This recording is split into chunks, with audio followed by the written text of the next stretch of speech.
पूरी तरह से लगे हुए हैं। ये 2-4 दिन में जो है जो क्लीनिंग का काम है ये सब चीज़ें चल रही हैं। अपनी ये बुलेट प्रूफ ग्लास है, स्पेशली जो है ये राजभवन एरिया में जो है कोई फायर ना कर सके। और दूसरा ये है कि ये व्यू कटर भी है, कोई देख भी ना पाए कि अंदर क्या चल रहा है। तो ये राजभवन के सुरक्षा के लिए और उसके दृष्टि से जो है इसको ऑलरेडी डिज़ाइन किया गया था। रांची वासियों के लिए एक सुखद समाचार है कि एक बार फिर से रांची में एक नए रातू रोड एलिवेटेड कॉरिडोर का शुभारंभ बहुत जल्द होने वाला है और हम इस समय रातू रोड एलिवेटेड कॉरिडोर के ऊपर खड़े हैं। हम आपको बताना चाहेंगे कि किस तरह से यहाँ पे काम अंतिम चरण में चल रहा है और अब कह सकते हैं कि इस माह के अंत में या जून में इसका शुभारंभ हो सकता है। और उद्घाटन के लिए जिस तरह से केंद्रीय परिवहन एवं राजमार्ग मंत्री नितिन गडकरी जितना जल्दी समय दे देंगे उतना जल्दी इस कॉरिडोर का उद्घाटन हो जाएगा। लेकिन इस बीच हम कह सकते हैं कि काम पूरे सबाब पे है। मामूली जो भी फिनिशिंग वर्क है उसमें तेज़ी से उसे पूरा किया जा रहा है और उम्मीद तो यही है कि इस माह के अंत तक इसके काम को पूरा फिनिशिंग कर दिया जाएगा और ये एक आम लोगों के लिए ये स्टार्ट हो जाएगा ये कॉरिडोर। इससे कहीं ना कहीं रातू रोड वासियों को एक सहूलियत होगी कि जिस तरह से जाम में लोग हरदम फंसे रहते थे और उस जाम से उन्हें निजात मिलेगा। अगर हम बात करें कि इस एलिवेटेड कॉरिडोर की लंबाई की तो ये करीब 3.76 किलोमीटर लंबा और इसकी लागत करीब 550 करोड़ रुपये की है।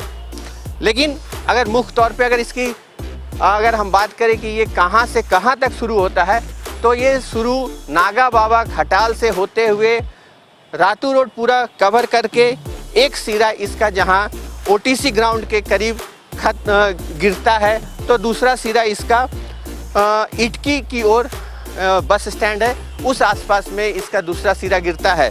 तो कुल मिला के कह सकते हैं कि इन दोनों सिराओं के बीच में ये कॉरिडोर है और इससे लोगों को कहीं ना कहीं एक सुविधा होगा। देखिए ऑलमोस्ट ये तो फिनिश हो चुका है, ठीक है। इसमें हम लोग पूरी तरह से लगे हुए हैं। ये 2-4 दिन में जो है जो क्लीनिंग का काम है ये सब चीज़ें चल रही हैं, आप देख भी रहे होंगे। ये क्लीनिंग चल रहा है, जो छोटे मोटे टचअप है पेंट का वो काम चल रहा है, बाकी रेडी है। सामने रैंप पे भी दिखाई दे रहा है कुछ साइड एरिया का काम नहीं हो पाया पूरा। वो एक्चुअली आप जैसे देख सकते हैं सामने मंदिर है और उसके बदले जो है दूसरी जगह पे मंदिर बन रहा है। तो वो जैसे ही फिनिश होगा मंदिर को शिफ्ट करके फिर उसको भी जो है कंप्लीट करके उसके बाद ओपन कर। अच्छा, लोगों के बीच में एक आकर्षण का केंद्र क्या है या उनकी क्यूरियोसिटी है कि ये अनब्रेकेबल ग्लास है या फिर ये बुलेट प्रूफ ग्लास? नहीं, ये बुलेट प्रूफ ग्लास है। स्पेशली जो है ये राजभवन एरिया में जो है कोई फायर ना कर सके और दूसरा ये है कि ये व्यू कटर भी है, कोई देख भी ना पाए कि अंदर क्या चल रहा है। तो ये राजभवन के सुरक्षा के लिए और उसके दृष्टि से जो है इसको ऑलरेडी डिज़ाइन किया गया था कि यहाँ पे बुलेट प्रूफ जो है वो लगाना है।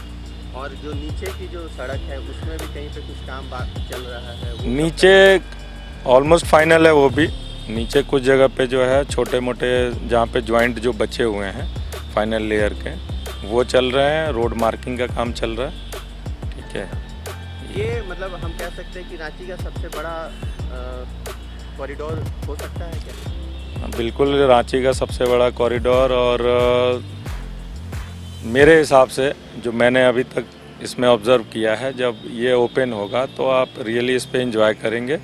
और इसके दोनों साइड का जो व्यू आपको दिखेगा, पहाड़ी मंदिर, एक तरफ पहाड़ी मंदिर है, फिर दूसरी तरफ आप थोड़ा और आगे बढ़ोगे तो कांके डैम का जो व्यू आ रहा है, ये सब व्यू जो है शायद ही दूसरे ब्रिज पे आपको मिले। बहुत ही खूबसूरत दिखेगा। टोटल कितने पाइल बने?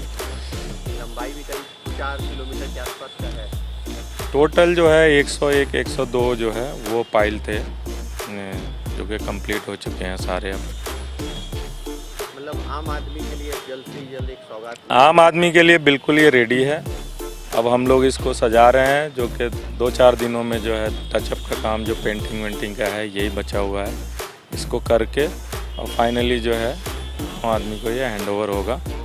कि जिस तरह से अगर हम बात करें कि अभी हाल में ही रक्षा राज्य मंत्री ने एक पहल किया है कि जो बाहर से लोग आते हैं जो एम्बुलेंस में हैं और उन्हें इलाज के लिए नीचे की जो सर्विस रोड हम कह सकते हैं, चाहे जो रोड है उस वो लगातार काम होने के चलते वहाँ पे जाम का स्थिति बना रहता है। इसको देखते हुए एक पहल की गई है कि जो भी एम्बुलेंस है एम्बुलेंस को इस कॉरिडोर से पास करने की इजाज़त दी गई है।